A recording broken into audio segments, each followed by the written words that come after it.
তার লোকেরা বলে বেড়াচ্ছে নির্বাচিত রাষ্ট্রপতি ডোনাল্ড ট্রাম্প নাকি বলেছে শেখ হাসিনা এখনো প্রধানমন্ত্রী বাংলাদেশ।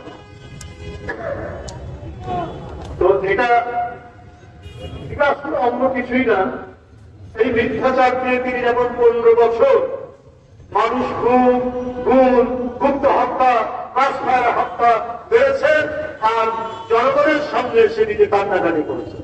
তিনি ঘাতক, তিনি কষাই, তিনি হত্যাকারী, তিনি নরপিশাচ, কিন্তু জনগণের কাছে এসে অভিনয় করেন মাঝে মাঝে মুক্তি পানি। ডোনাল্ড ট্রাম্প এই কথা বলেছেন কি না, এই জন্য একটা আন্তর্জাতিক গণমাধ্যম এটার উপর গবেষণা করেছেন, এই কথা বলেন। মার্কিন যুক্তরাষ্ট্রে একটা বাংলাদেশে রাষ্ট্র আছে, এম্বাসি আছে, তারাও কেউ বলেন। কিন্তু এই ডাহা মিথ্যা কথাগুলো তিনি একের পর এক বলে যাচ্ছেন, একের পর এক মিথ্যা কথা বলেই তিনি কাজ করছেন। কিন্তু উনি কোন মুখ নিয়ে এই দেশে আসবেন? এই দেশের জনগণ তো একেবারে নির্জীব, নিষ্প্রাণ, পাথর নয়। আপনার অপকর্ম, আপনার অপকীর্তি, আপনার ঘাতকের যে নিষ্ঠুর চেষ্টা 15 বছর ধরে বাংলাদেশের জনগণ দেখেছে। আপনি কত নির্মম হতে পারেন?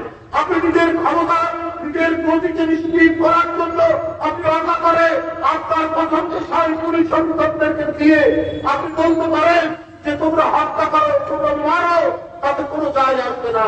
আর তার পুলিশ কর্মকর্তারা বলেছে পুলিশ সদস্যদেরকে যে তোমাদের কাছে বন্দুক দেওয়া হয়েছে, তোমাদের কাছে গুলি দেওয়া হয়েছে, এটা পকেটে রাখার জন্য নয়।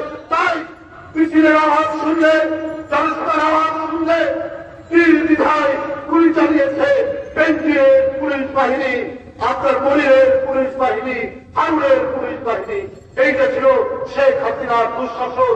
ওই দুঃশাসন, ওই পারম্পরিক অধ্যায়, ওই ভয়ঙ্কর ভয়াল যুগ কি আবার বাংলাদেশে আসবে? নিশ্চয়ই সেটা আর প্রত্যাবর্তন বাংলাদেশে করবে।